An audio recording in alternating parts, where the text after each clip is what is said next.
Sí.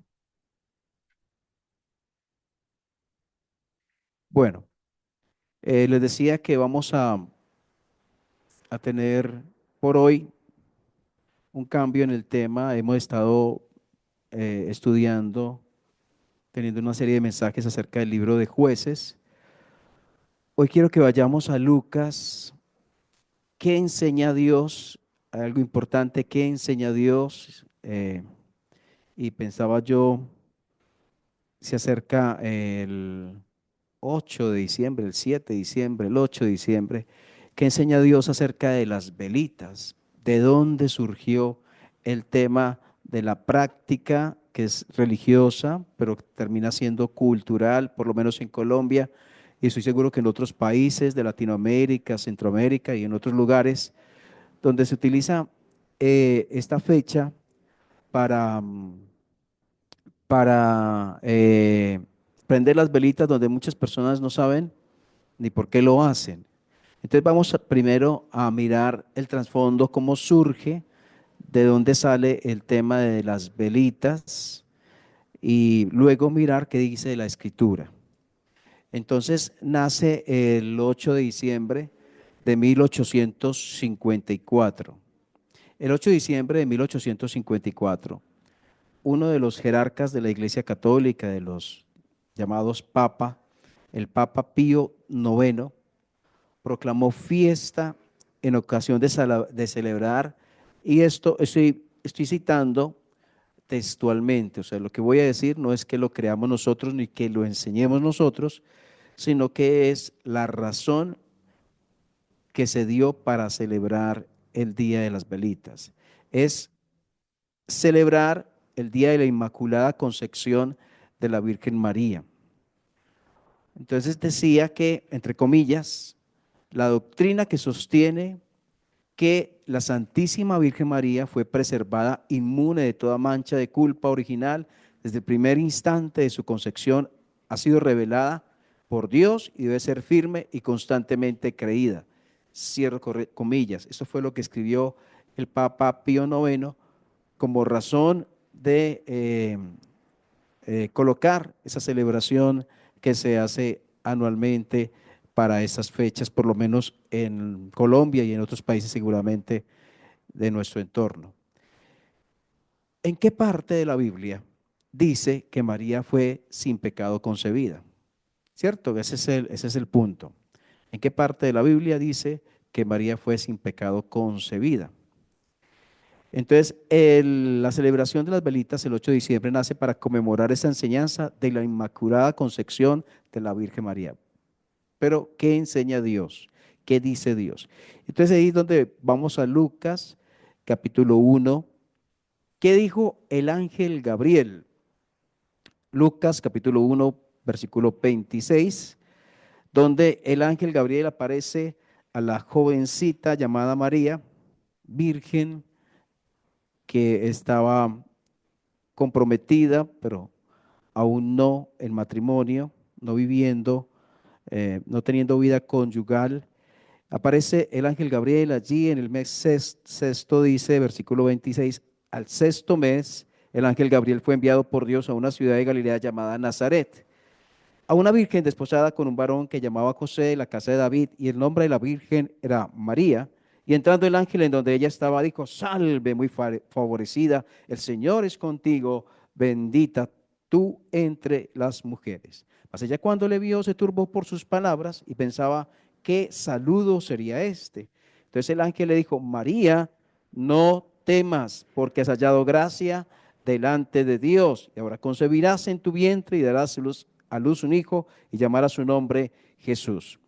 Dice 32, este será grande y será llamado Hijo del Altísimo, y el Señor Dios le dará el trono de David su padre. Reinará sobre la casa de Jacob para siempre, y su reino no tendrá fin. Entonces María dijo al ángel: ¿cómo será esto? Pues no conozco varón. Respondiendo el ángel le dijo: el Espíritu Santo vendrá sobre ti, y el poder del Altísimo te cubrirá con su sombra, por lo cual también el santo ser que nacerá será llamado Hijo de Dios. He aquí tu pariente Elizabeth, ella también ha concebido hijo en su vejez, y ese es el sexto mes para ella, la que llamaban estéril, porque nada hay imposible para Dios. Entonces María dijo: he aquí la sierva del Señor, hágase conmigo conforme a tu palabra.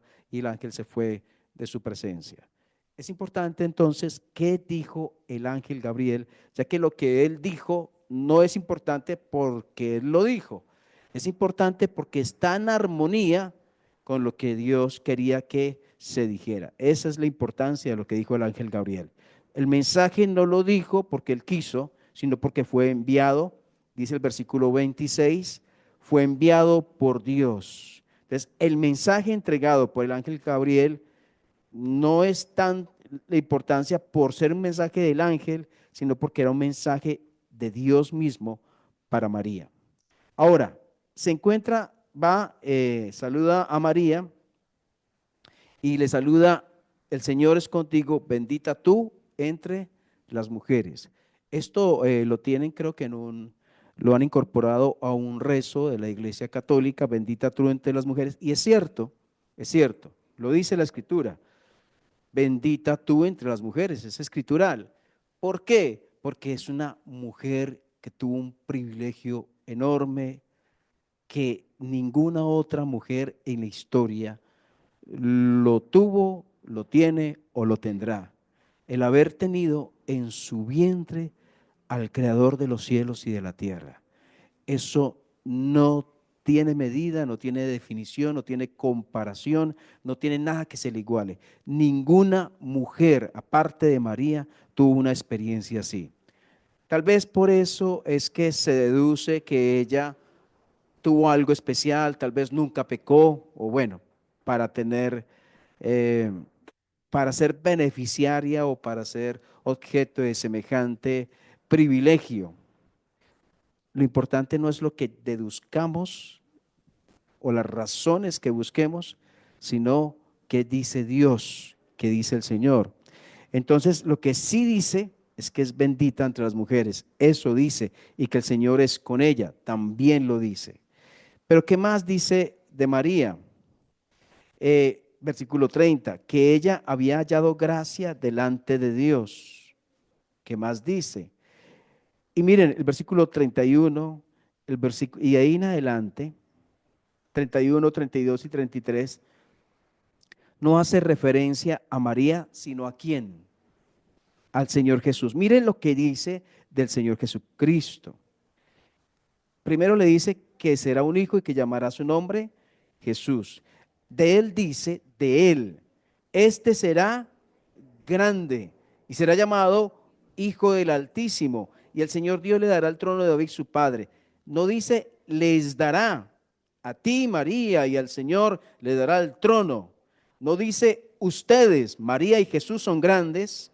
No, del que se dice grande es del Señor Jesucristo. Del que dice que será llamado Hijo del Altísimo es del Señor Jesucristo. Y de quien se dice que tendrá el trono de David su padre es del Señor Jesucristo. Y sigue hablando de él, no de ella, de él. Versículo 33. Y reinará sobre la casa de Jacob para siempre, y su reino no tendrá fin. Entonces, mal haríamos en sacar el enfoque bíblico del que el Espíritu Santo coloca aquí el centro, y con respeto hablamos, si algún momento puede escucharnos una persona católica, aquí el centro del pasaje no es María, el centro del pasaje es Cristo. Obviamente hay una referencia a María, hay un bendita tú entre las mujeres, es favorecida, tú hallaste gracia, sí, sí lo hay. Pero ¿de quién se habla? ¿Quién se realza? ¿Quién se levanta? ¿Quién se dice que es el grande, el rey que va a tener reino? Es del Señor Jesucristo, de Él. De Él, a Él, por Él, sea la gloria. Bueno, pero también dice, hay algo importante acá en el versículo 35. Respondiendo el ángel le dijo: el Espíritu Santo vendrá sobre ti y el poder del Altísimo te cubrirá con su sombra, por lo cual también, y la frase que sigue, el santo ser que nacerá será llamado Hijo de Dios. ¿De quién se dice que desde la concepción es santo? La manera en que se concibe es santo. No hay una relación hombre y mujer para concebirlo, es de Jesucristo, no de María, no de la Virgen María, por lo cual también el santo ser que nacerá será llamado Hijo de Dios. De él se dice que es santo ser. Me gustaría mucho que las personas católicas que en algún momento nos lleguen a escuchar, que buscaran en la Biblia, en la palabra de Dios, donde a María o la Virgen María, como aquí también la menciona, es denominada como una mujer santa o que fue concebida y desde su concepción es santa en la palabra de Dios. ¿Qué pasaje lo dice? ¿Dónde lo enseña? Lo que estamos viendo aquí en la palabra de Dios es que el santo es el Señor Jesucristo, es el Señor. Bueno, pero además de esto, vamos al mismo capítulo, estamos en el mismo capítulo. Luego María se encuentra con su familiar Elizabeth, la mamá de Juan Bautista. Ella apenas está en embarazo, dice, según el ángel, está en el sexto mes, 6 meses de embarazo. María va y se encuentra con su familiar, ella le saluda. Bueno, y luego palabras de María, versículo 46. Primero, ¿qué dijo el ángel Gabriel? Luego, ¿qué dijo María? Versículo 46. Entonces María dijo, engrandece mi alma al Señor y mi espíritu se regocija en Dios mi Salvador. Interesante esa frase. María llama a Dios su Salvador. O sea, ella necesitaba un Salvador. Ella le llama mi Salvador. Entonces, para necesitar Salvador es necesario estar perdido, es necesario estar en una situación donde requiero un Salvador y eso implica, a nivel espiritual, eso implica pecado, ¿cierto? Yo como pecador necesito un Salvador. María dice en Dios mi Salvador. Y sigue diciendo, porque ha mirado la bajeza de su sierva. Y recuerden, no estamos diciendo esto nosotros, que porque somos cristianos, llamados cristianos evangélicos, y no hablamos bien de la Virgen, no. Está diciéndolo la Biblia, la palabra de Dios. Y cualquier persona puede buscarlo aún en su Biblia católica. Busca este pasaje, Lucas capítulo 1, versículo 46, en su Biblia católica. ¿Qué dice?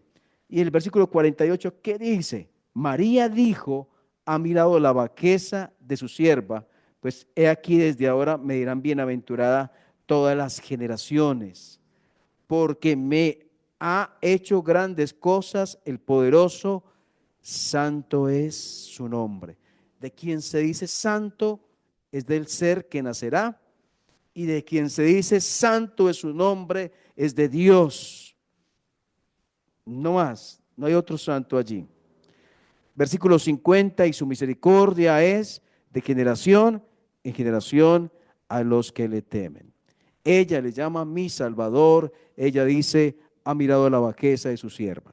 Entonces tenemos qué ha dicho, qué dijo el ángel Gabriel, y tenemos qué ha dicho María acerca de sí misma y acerca de Dios.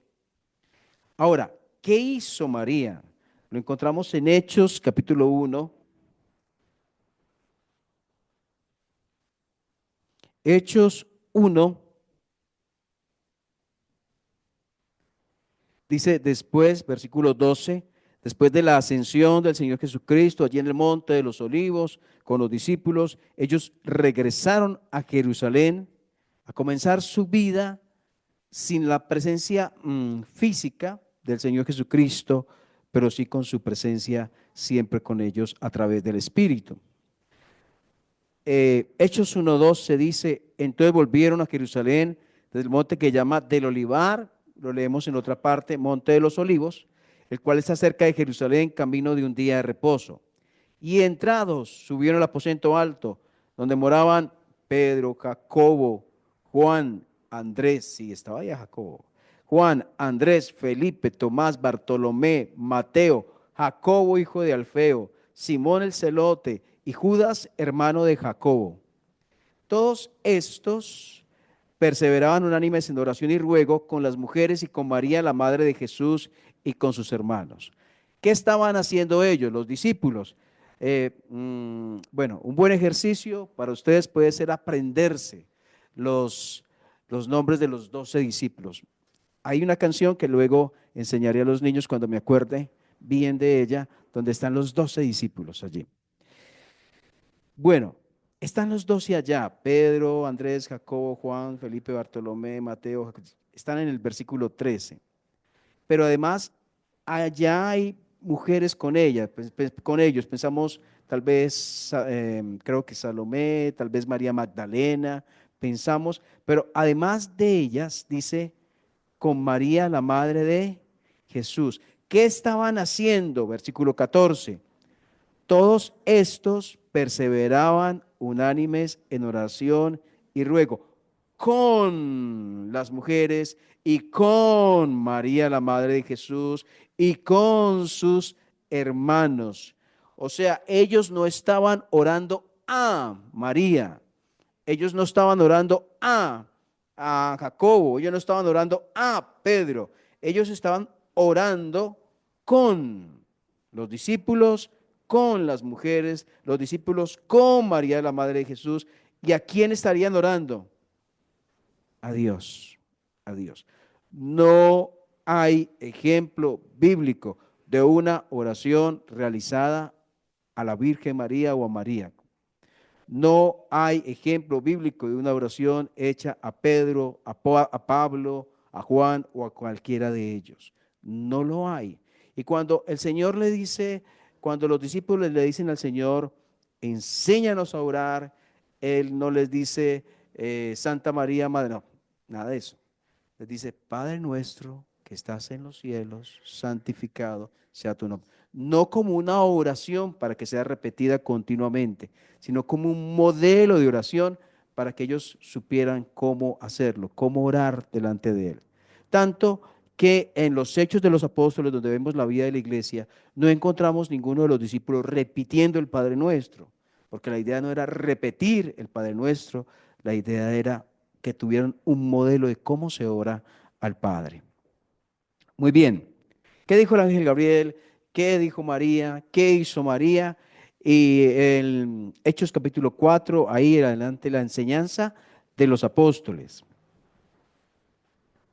Dice, hablando del Señor Jesucristo, versículo 10, tal vez puede ser, versículo 10, predicación de Pedro y de Juan, están predicando, sea notorio a todos vosotros, a todo el pueblo de Israel, que en el nombre de Jesucristo de Nazaret, a quien vosotros crucificasteis, a quien Dios resucitó de los muertos, por él, este hombre, no por nosotros, estaban hablando Pedro y Juan, no era por nosotros, no eran ellos no hacían milagros, era el Señor Jesús, por él este hombre está en vuestra presencia sano.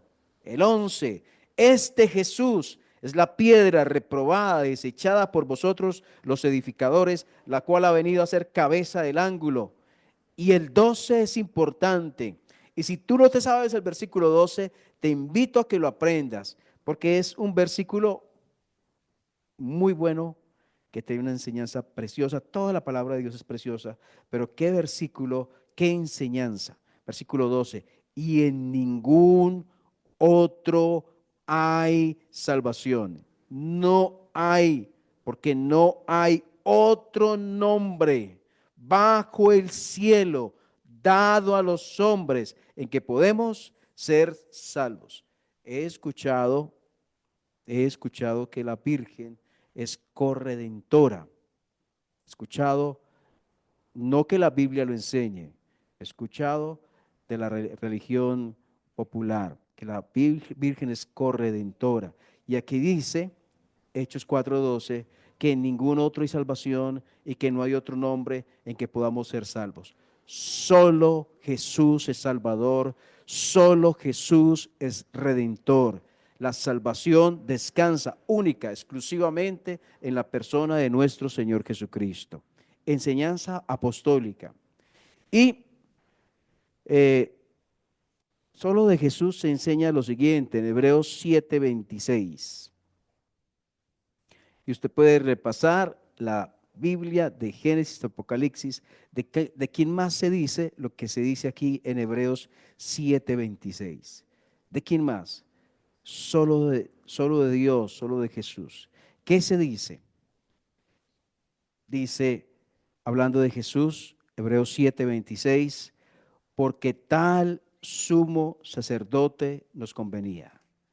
De él, solo de él se dice santo, solo de él se dice inocente, solo de él se dice sin mancha, apartado de los pecadores y hecho más sublime que los cielos.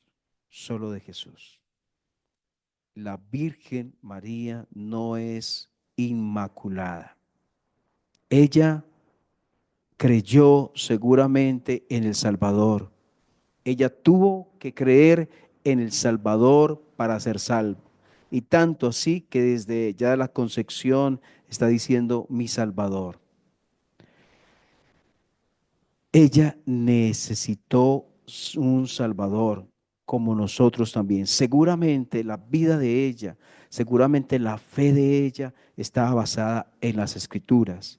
Seguramente ella fue una auténtica judía con un corazón postrado ante Jehová el Señor, quien les liberó de Egipto. Seguramente era una judía que adoraba, pienso yo, una creyente verdadera en el Señor en los tiempos, en el primer siglo, en los tiempos en que ella estaba. Seguramente fue una mujer, una verdadera mujer creyente en Dios, pero necesitó recurrir al Salvador para tener perdón de pecados. ¿Por qué lo decimos? Porque Romanos 3:23 dice, por cuanto todos pecaron, están destituidos de la gloria de Dios. Solo de Jesús la Biblia enseña que es santo, inocente, sin mancha. De nadie más. Así que todos los demás necesitamos un Salvador. Pablo lo necesitó, Pedro lo necesitó, Juan lo necesitó, David lo necesitó, Salomón lo necesitó, Noé lo necesitó, Abraham lo necesitó y también Abraham por fe llegó a ser justificado. Entonces, de él solo se dice que es inocente, sin mancha, apartado de los pecadores. Es más, leíamos en Hechos capítulo 1 que ella estaba orando con los discípulos. Usted observe y a partir de Hechos, es Hechos capítulo 1, miren adelante todo Hechos, miren adelante Romanos, miren adelante Efesios, miren Hebreos, Corintios, y no vuelve a mencionarse a María en el texto bíblico. Pero ¿de quién sí se habla? De Jesús. Porque el centro de la salvación y el centro de la Biblia es Cristo Jesús, nuestro Señor. Entonces, entonces frente a la pregunta, y terminamos diciéndolo, ¿debe un creyente encender las velitas el 7 de diciembre, el 8 de diciembre? ¿Debe un creyente hacerlo? La respuesta será no, porque ese día se celebra a través de las velitas la Inmaculada Concepción, la cual no está de acuerdo a la verdad bíblica según lo que hemos estudiado. Y podemos estudiar un poco más, entrar un poquito más en detalle en los textos que hemos leído y alguien puede profundizar algo más. Seguramente alguien puede escuchar esto y rascarse la cabeza y decir, ¿cómo esta gente dice esto? ¿Por qué? ¿Por qué lo decimos? Porque la enseñanza, la doctrina nuestra debe tener un sustento único, exclusivo, y el sustento es la palabra de Dios, lo que dice la Biblia. Y si alguien nos dice, ustedes están equivocados, nosotros vamos a escuchar, díganos qué libro, en qué capítulo y versículo dice que María tuvo una concepción inmaculada? ¿Dónde dice que ella tuvo una vida sin pecado? Fue concebida sin pecado y vivió una vida sin pecado. ¿Dónde dice la Biblia que ella ascendió a los cielos? Porque también se enseña la ascensión de la Virgen. ¿Dónde dice la Biblia de la ascensión de la Virgen María? Entonces, no lo creemos porque no está en la palabra de Dios. Pueden decirlo en encíclicas, pueden decir que un ángel bajó y lo enseñó, pero la Biblia dice que un ángel puede decirnos algo, pero si no está de acuerdo a lo que la Biblia enseña, que no debemos aceptar la enseñanza de tal ángel, por muy brillante que parezca, por muy iluminado que parezca, pero no, si no está conforme a lo que la Biblia dice, no se aceptará lo que el ángel nos enseña. Entonces, esto en un caso eventual de que apareciera un ángel a decirnos algo distinto. Bueno, entonces por ahora quedamos así, aprendiendo más de Dios, en qué enseña Dios acerca de. Vamos a orar. Señor, gracias porque podemos estudiar tu palabra y porque las diferentes tradiciones que hay, diferentes situaciones que se presentan, aún para la época de diciembre, el tema de las velitas, que muchos lo hacen, Señor, y el por qué se hace y el para qué se hace. Señor, nosotros queremos rendir homenaje es al Señor Jesucristo, quien lo merece, quien es el autor de nuestra salvación, quien se entregó por nosotros. Y aún sabemos que quedamos cortos frente a lo que decimos a nuestro Señor, pero queremos pedirte que nos enseñes a adorarlo, a exaltarlo mejor, a rendirle nuestro corazón cada día a Él. Oramos, Señor, que las verdades bíblicas estén tomando fuerza en nosotros, sacando la basura que pueda haber en nuestra mente que no está conforme a lo que enseñas tú. Oh Dios, gracias en el nombre del Señor Jesús. Amén.